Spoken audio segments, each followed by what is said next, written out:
Pasamos ahora a la presentación de un caso poco convencional, por demás interesante. Se trata de la gestión de la comunicación interna en el equipo de enfermería del Hospital Austral, y nos lo va a estar compartiendo Dolores Pereira Vázquez, que es directora de la Maestría de Comunicación para la Gestión del Cambio y de Formación Corporativa de la Escuela de Posgrados en Comunicación de la Universidad Austral.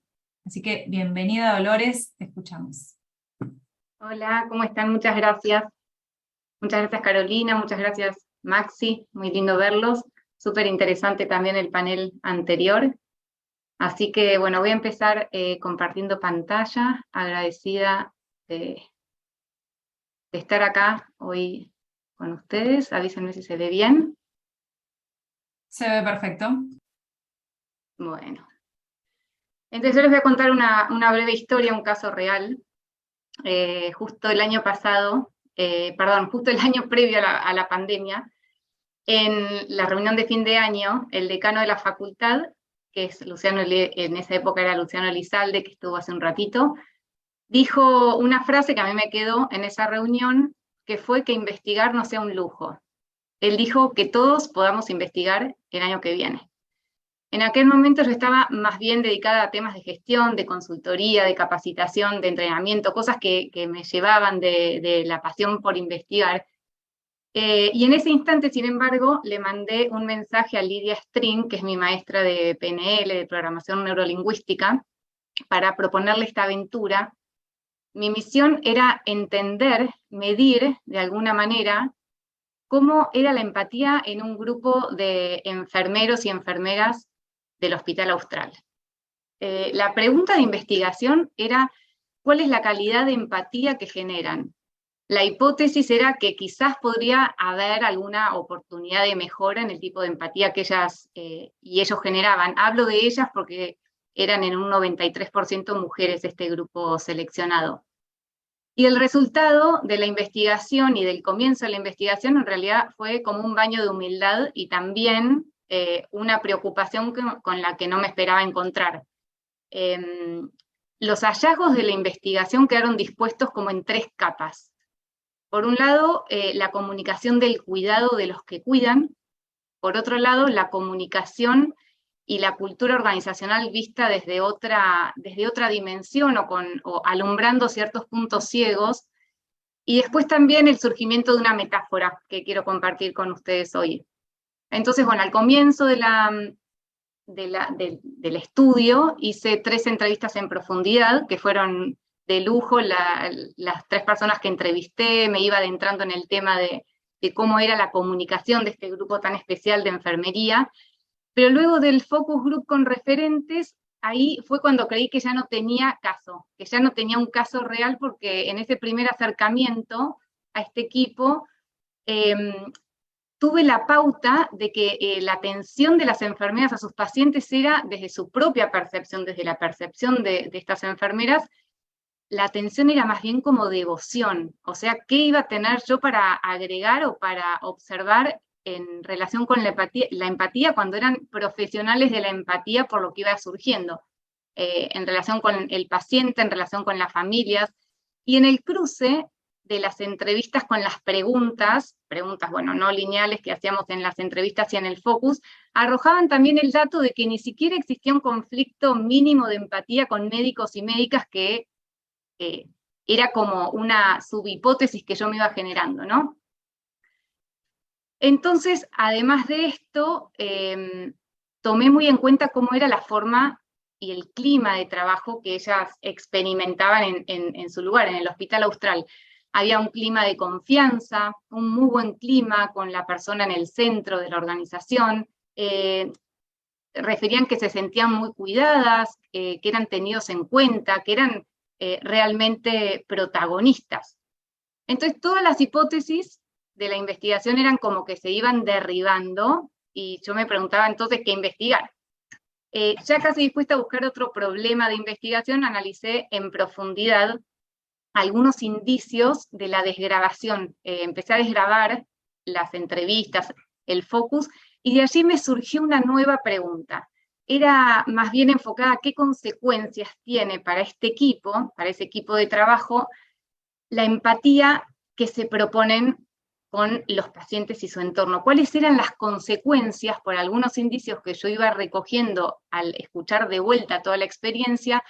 Empecé como a alumbrar también algunas cuestiones que me arrojaban datos que todavía no tenía, para los cuales todavía no tenían la respuesta. Y así fue como nos pusimos a trabajar directamente sobre la calidad de la comunicación del equipo, en el sentido más abarcativo posible de lo que es la calidad de comunicación, que ahora les voy a ir mostrando. Esto nos hizo entender enseguida el cambio de paradigma, pudimos como vivirlo desde adentro, ¿no? El cambio de paradigma del paciente en el centro a un shifting a la persona en el centro. Y detectamos casi enseguida algunos niveles como de malestar. No era un cuadro típico de burnout, era una especie de desasosiego de este equipo, que no se condecía con el resto de los datos que les fui mostrando algunos verbatims, que reflejaban satisfacción, compromiso, pertenencia al equipo, a la institución, todas estas áreas, estas dimensiones estaban intactas. Lo que se dio a partir del estudio, entonces, fueron dos primeros hallazgos o serendipias muy inspiradoras. Por un lado, que la generación de empatía de las enfermeras era, por así decirlo, demasiado efectiva en función de su público, y por otro lado, sin embargo, en la transacción de esta generación de empatía resultaba también que era quizás demasiado afectiva para ellas, que había cuestiones en juego ahí que eran dignas de observar de otra manera, ¿no?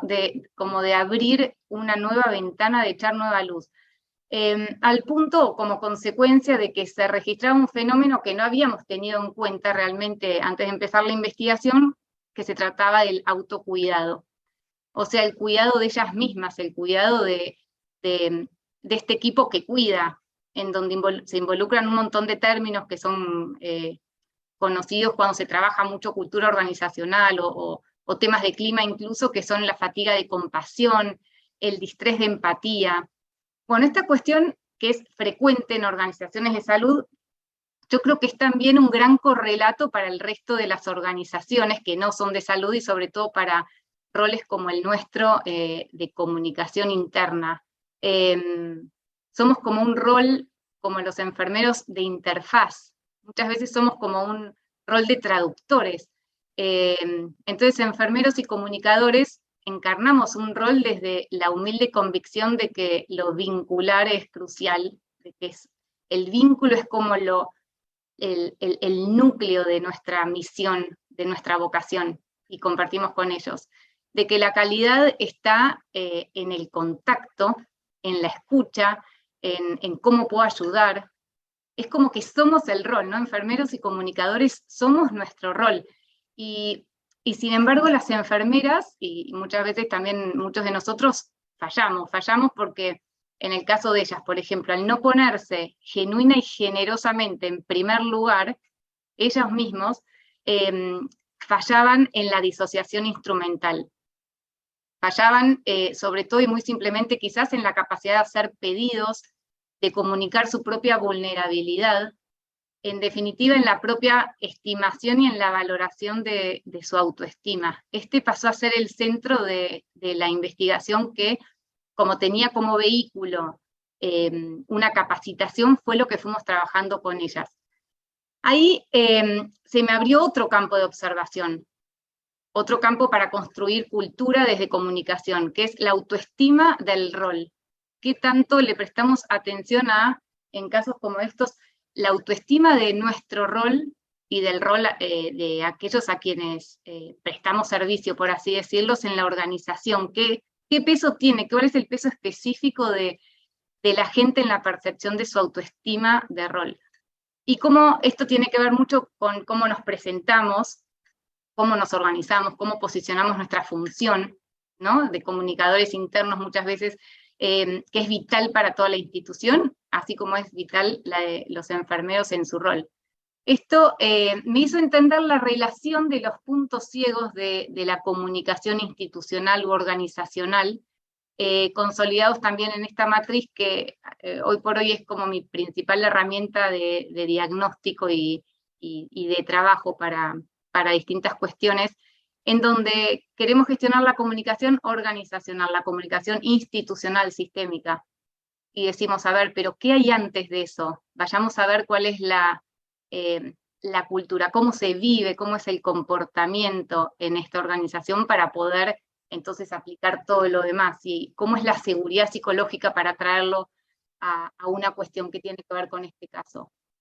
No podemos gestionar entonces comunicación de manera sistémica sin antes gestionar y entender los mecanismos en juego que hay en esta cuestión de la cultura, de los equipos, de la seguridad psicológica.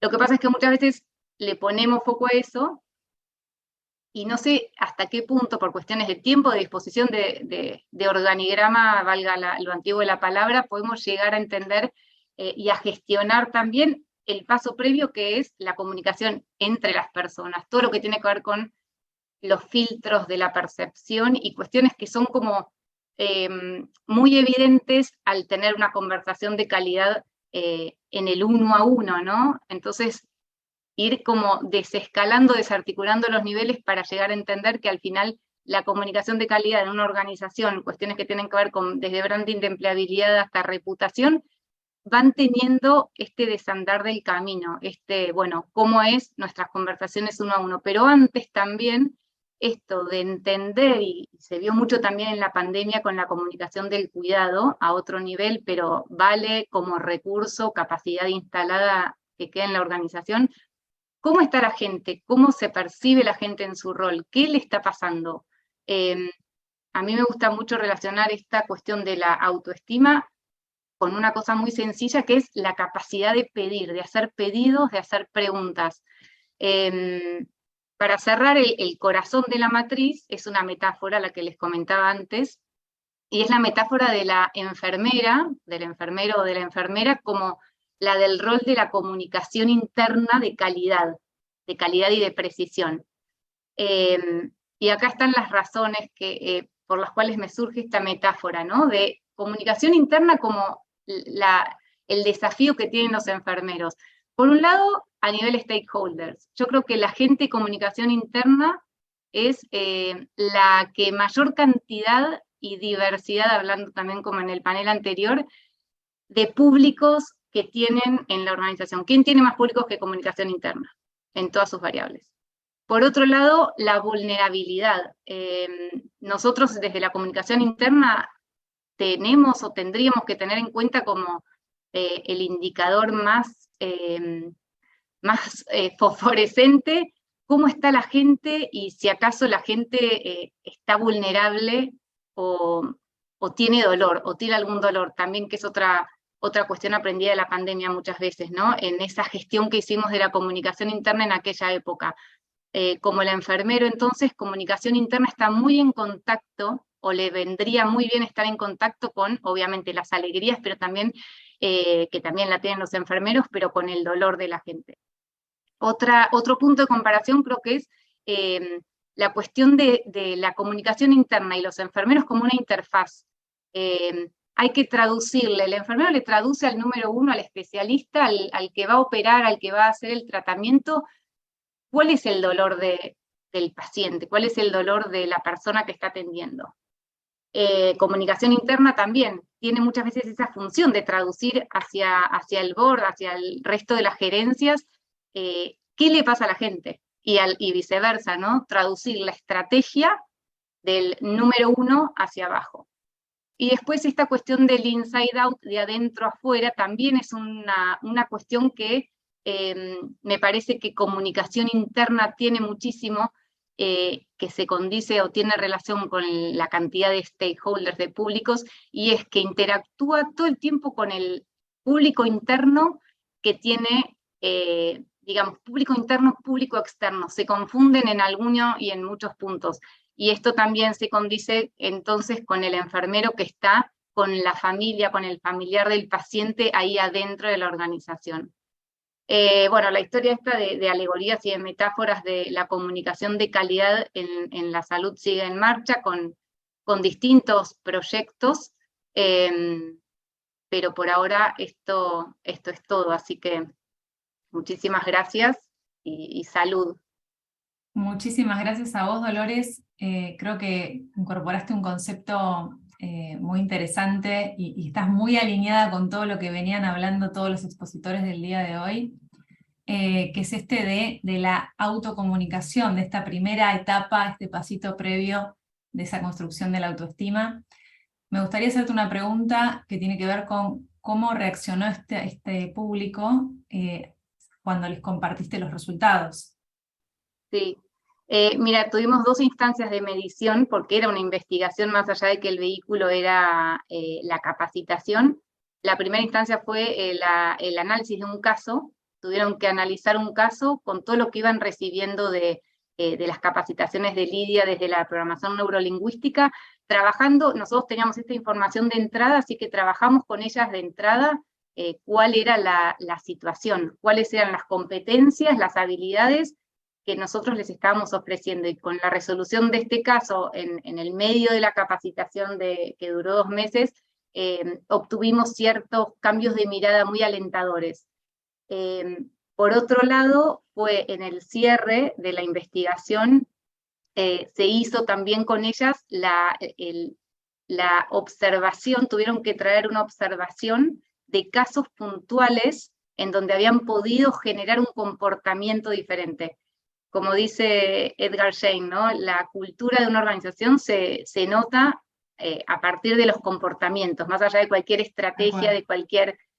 Entonces, fuimos a analizar directamente eso con ellas, que trabajaban en equipo. Entonces teníamos a la comunidad hablando del cambio de comportamiento que había podido lograr su compañera, su compañero.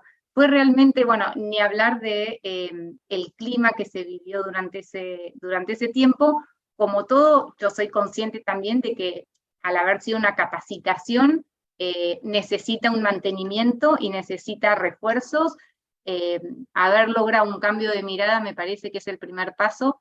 Después de eso hicimos muchas más iniciativas, estuvimos muy cerca de ellos durante el 2020, y ahora estamos haciendo también activaciones, en realidad son capacitaciones para todo el hospital, en donde ampliamos la mirada, ¿no? Además iban a ser los 200 años de la enfermería por Florence Nightingale, justo en 2020, tomamos de Florence Nightingale, modelamos su estrategia de excelencia en relación con el management, y cómo, o sea, era management y cuidado, íbamos como haciendo crecer la matriz, y ahora tenemos ya la 4ª edición de capacitaciones, también muy orientadas a la acción, a la toma de decisión, al registro del cambio, con médicos, personal de gestión y enfermeros. Entonces, en proyectos transversales todos pueden ir viendo la participación y el alcance del rol propio, porque al final es el mismo paciente que entra por admisiones, llega a la enfermería y termina atendida por el profesional médico. Entonces, compartir en aula y en experiencias, también el alcance del rol, me parece que es de gran valor para la convivencia de todos. Súper, súper valioso, muy interesante el estudio que llevaron adelante, así que muchas gracias, Dolores, por haber participado, por habernos compartido este estudio.